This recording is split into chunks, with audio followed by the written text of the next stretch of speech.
La Antártida. El término Antártida proviene de dos palabras griegas.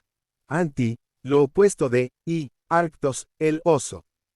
Los griegos denominaban Arctos al Polo Norte, en referencia a la constelación de la Osa Menor, en la que se encuentra la estrella polar, referencia guía para ubicar rápidamente el norte durante la noche.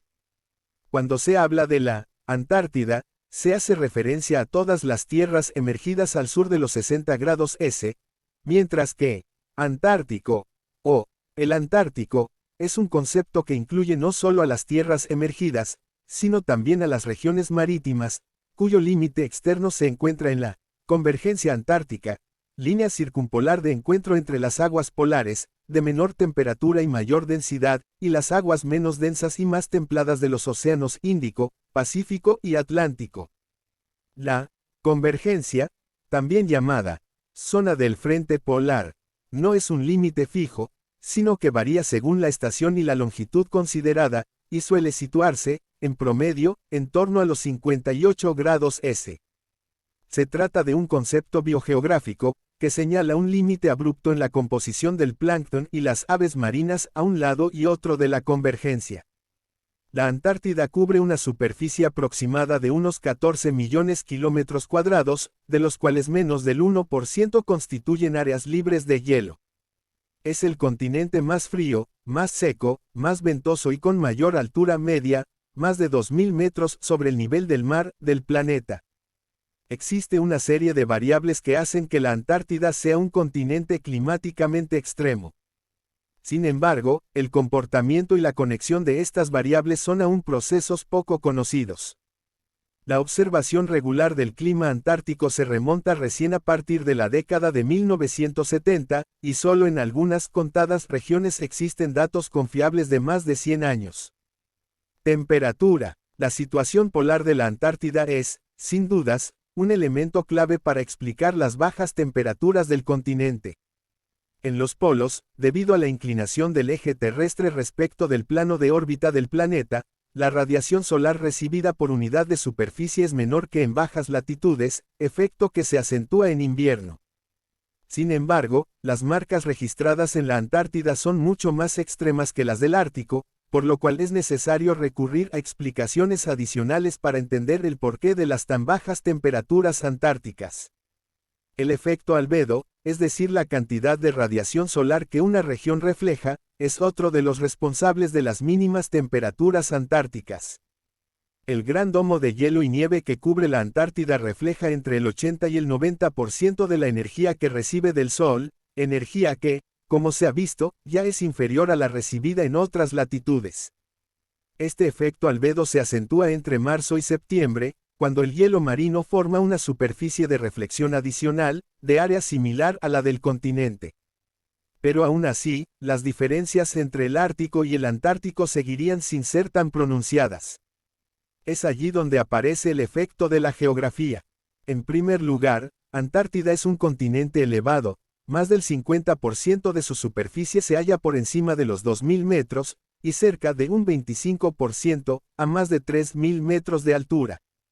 Dado que la temperatura desciende 1 grado por cada 100 metros ganados en altura, más de un 50% del continente posee marcas 20 grados Celsius por debajo de sus equivalentes a nivel del mar, como es el caso del Ártico. Por último, la configuración del continente también juega un rol de importancia. La forma más o menos circular de la Antártida hace que la influencia benigna del mar solo pueda sentirse en las costas. Las regiones internas de la Antártida, por ende, prácticamente carecen del efecto moderador del mar, acentuando los rasgos de continentalidad. El comportamiento de las temperaturas en la Antártida puede dar lugar a la definición de dos grandes regiones, las zonas costeras, con una subregión situada en la península antártida, y la meseta polar.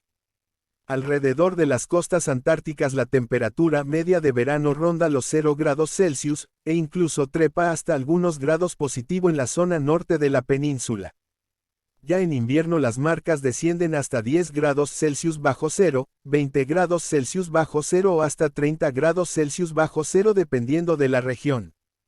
Si se consideran promedios de verano e invierno, puede decirse que las zonas costeras muestran amplitudes térmicas moderadas, de alrededor de 10 a 15 grados Celsius.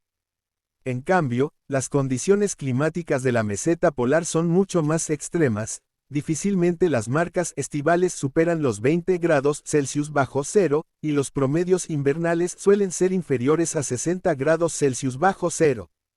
El verano, que aparece y desaparece repentinamente, es extremadamente corto, y no suele prolongarse más de un mes, o dos, como máximo. Vientos. La circulación atmosférica sobre la Antártida presenta un diseño circular, muy similar al que idealmente podría llegar a modelarse. El aire frío de la zona polar es más denso que el de las latitudes más templadas. Como consecuencia de ello, las masas de aire templado se hunden gradualmente hacia el polo. La rotación de la Tierra desvía esas masas de aire en movimiento en un sentido antihorario sobre el polo sur, situación que se reproduce en forma inversa en sentido horario en el polo norte. Este movimiento antihorario genera un diseño de vientos constantes provenientes del oeste, que rodean, y aíslan, al continente antártico, impidiendo el ingreso de aire más cálido proveniente de zonas más templadas. En verano, este modelo circular se altera, particularmente en la zona de la península antártica, cuya configuración y ubicación permite el ingreso de vientos septentrionales, con el consecuente ascenso adicional de la temperatura. Por otra parte, en las zonas costeras se verifica un tipo particular de movimiento eólico conocido como vientos catabáticos. El aire más frío de la zona polar, por su mayor densidad, fluye por gravedad hacia los márgenes del continente, generando un flujo centrífugo de vientos, los vientos catabáticos. Al llegar a la costa, estos vientos son forzados a desviarse a causa de la fuerza de Coriolis, debido a la rotación terrestre, dando como resultado un diseño de vientos costeros provenientes del este. Las ráfagas producidas por el movimiento de estas masas de aire aparecen en forma repentina y pueden alcanzar velocidades cercanas a los 200 km por hora. La influencia de estos vientos, sin embargo, solo alcanza a sentirse en una estrecha faja costera. Precipitaciones. La Antártida es uno de los continentes más secos del planeta, y esto se debe básicamente a la conjunción de tres factores: su posición polar, el diseño de vientos y la altura de la Antártida. En primer lugar, el aire frío es capaz de retener menor humedad que el aire más templado,